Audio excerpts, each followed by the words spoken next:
Good evening, ladies as well as gentlemen. I'm Papa Boris, and in this video, I'm going to do something different for my channel. I'm going to start a series of analyses of my favorite chess games.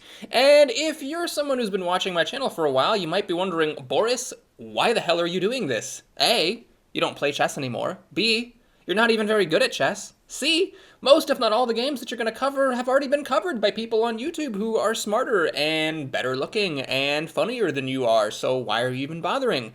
And to you I say, those are all very good points. My rebuttal is, I don't give a shit. So what we have here is a game played between Edward Lasker and George Allen Thomas in 1912. It was a casual game, not a tournament game, so you're actually going to see different move orders in different places. In fact, the move order here is different from the move order on chessgames.com. I am using the move order from my favorite chess book of all time, Путешествие в шахматное королевство. That was my chess book that I had, or I had a lot of chess books as a kid, but that was my favorite one. As a little boy growing up in the Soviet Union, we didn't have superheroes. I didn't want to grow up and become Superman or Batman. I wanted to grow up and become Alexander Alekhin or Mikhail Tal and make amazing sacrifices and combinations on the chessboard.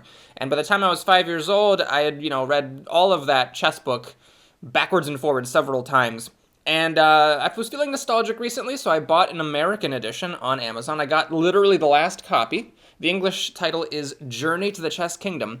But even before the book arrived in the mail, I knew that this was going to be the game I was going to cover first, because it left such an impression on my young mind with its spectacle that almost 3 days later, or not days, almost 3 decades later, I still remember this game specifically out of, all the tens or hundreds of games that I looked at as a 4- and 5-year-old growing up in the Soviet Union. So here we go. Edward Lasker was cousin of second world chess champion Emanuel Lasker, and strong chess player in his own right, although not as good as a world champion. And George Allen Thomas was some guy. So here we go. We got d4 and then f5, the Dutch defense. Now the Dutch defense is it's an interesting defense. It's sort of like the Sicilian on the queen pawn side. The Sicilian is where white plays e4 and black plays c5. The idea in both openings is the same. You fight for the center, but in an oblique way, so that you immediately create an imbalance in the position, and both white and black will have dynamic opportunities. Alexander Alekhin called the Dutch defense a risky opening, that he wouldn't play very often, but that he would play it if he really needed a chance to win with the black pieces. Now, the difference between the Dutch and the Sicilian is that the f7 square and the c7 square are different. Vacating the f7 square right away does have implications for king safety in a way that vacating the c7 square does not. Now, I'm not saying the Dutch is a bad opening. In fact, it's a great opening. We'll see a game later, one of Alexander Alekhin's most famous games, in which he did a smashing job with the Dutch defense. Just make sure if you play this opening that you know what you're doing. Anyway, some routine opening moves, developing moves proceed, and then here's another important move, move 4, where white demonstrates his intentions to have an attacking game with bishop to g5. This pins the knight, of course, to the queen, and after black breaks the pin with bishop to e7, also developing and preparing the castle, white actually voluntarily gives up the bishop on f6 and lets black recapture. Now, this is a significant decision because generally bishops are better than knights, slightly. And so if you're going to give up a bishop for a knight, you need to have a good reason to do it. And white has one here. The engine does give a half-pawn advantage to white in this situation, for whatever, that may be worth, but it's not a bad idea in this case to make the change. So why is that? Well, the knight on f6 is a very good defender, which is especially important in the Dutch defense, where you vacated your f7 pawn and have a little bit of a harder time with king safety than you might otherwise in another opening. The knight on f6 stops the white queen from coming out to g4 or h5, which are the natural developing squares for the queen to attack with. The knight on f6 protects h7, which can be important sometimes, and even if white doesn't go for any kind of kingside attack, on f6 the knight guards 2 central squares, d5 and e4, and of course controlling the center in chess is very, very important. So, not a bad idea by white. White then plays e4, which is a decent decision. This allows some lines to get open, and black goes for it. This doesn't have to happen. There are some other options black could have played, but f takes e4 is fine, and then knight takes e4 has advantages for both white and black. For black, the f-file is now semi-open, and the black rook will land on it perfectly once black castles. That gives some advantages. For white, there's this nice centralized knight on e4, and this knight's a little tricky to push away because you don't really want to kick it with d5. That would produce a backwards pawn on e6, which would quickly become a liability. So black decides to proceed in a rather sensible fashion. He plays b6. The idea here is that with this e6 pawn where it is, and the light-squared bishop just kind of bumping against it, why not develop the bishop on b7, get on this nice diagonal, and also apply some pressure on this nice knight on e4 as a bonus.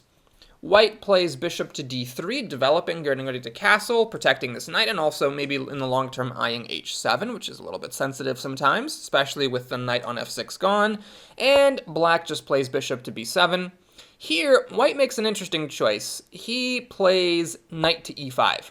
Now, this isn't a bad move by any means. It's totally fine. It's definitely aggressive. At the moment, the knight's not really, shall we say, doing anything, but it is central, and it paves the way for the queen to get into the game and attack.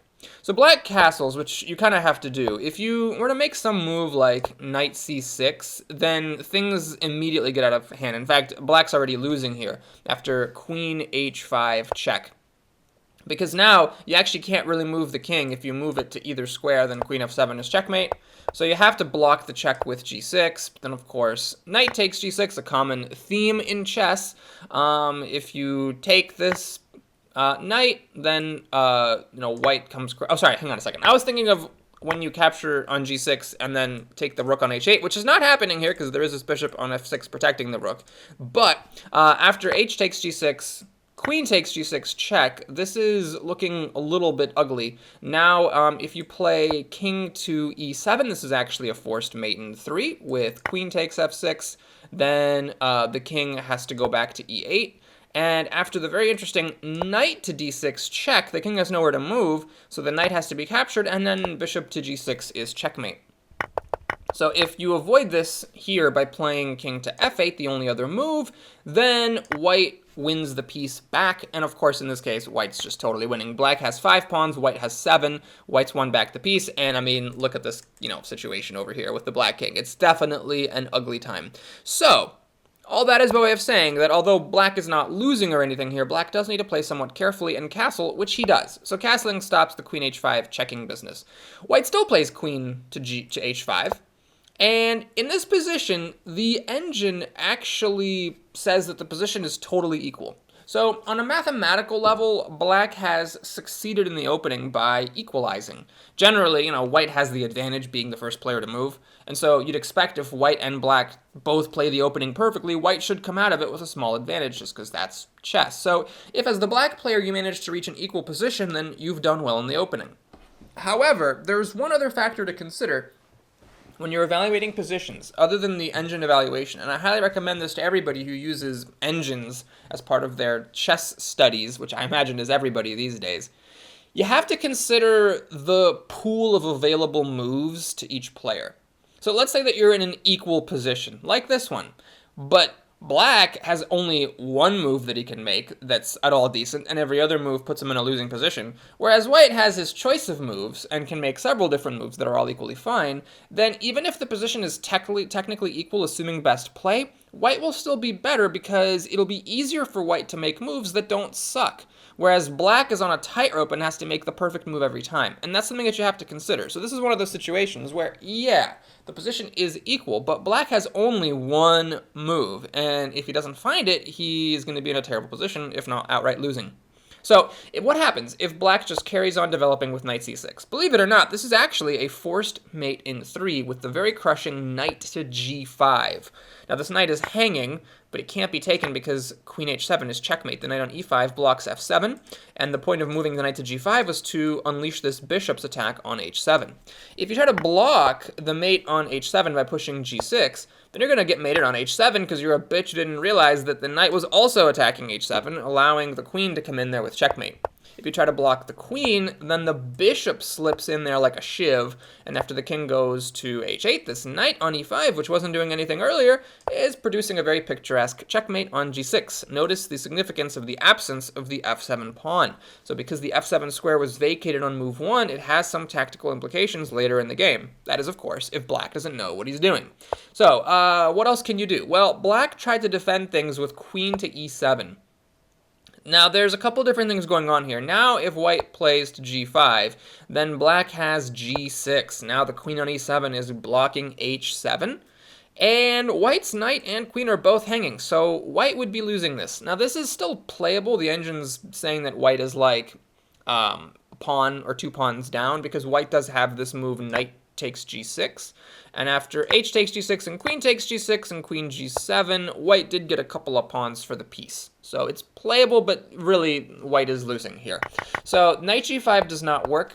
Knight takes f6 doesn't really work either, because then simply g takes f6, and again the queen is protecting h7 from the attack of the white queen and bishop, and the knight really does sort of need to move, and white doesn't really have a winning attack. It's a very slight advantage to white in this position. This is probably what Mr. George Allen Thomas was thinking about. However, he missed one of the most spectacular combinations in chess history. Queen takes h7 check. Now, as a little boy, I just found this mind-blowing, because of course what I wanted to do when I grew up was make spectacular sacrifices on the chessboard. And there's nothing more spectacular than trading a queen for a pawn. It's the most valuable piece for the least valuable piece.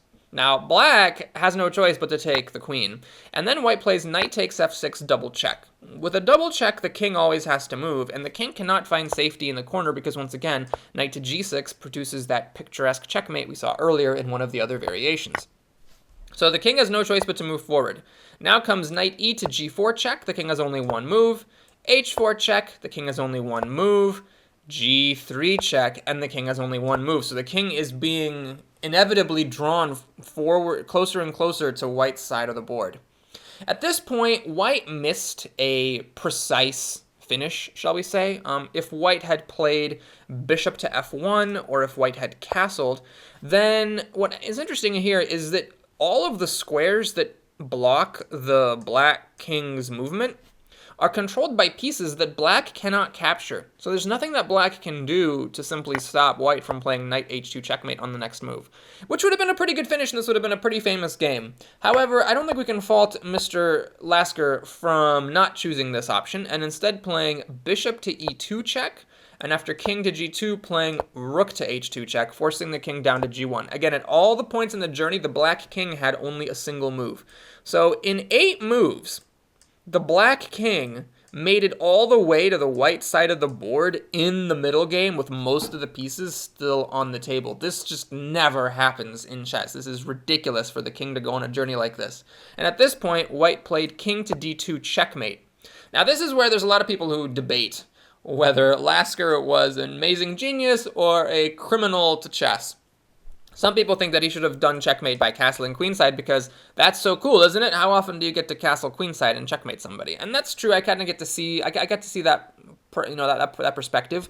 But at the same time, I think there's also something to the argument that checkmating by moving your king with a piece that has never moved all game, doing checkmate along the first row of the board, is also aesthetically very pleasing. So whichever way you prefer to see checkmate done, it was done. And the game was over. Thank you so much for watching this. I hope you enjoyed it. Please like and or subscribe if you did, and I'll be back with some of my other favorite chess games soon. Take care, everyone.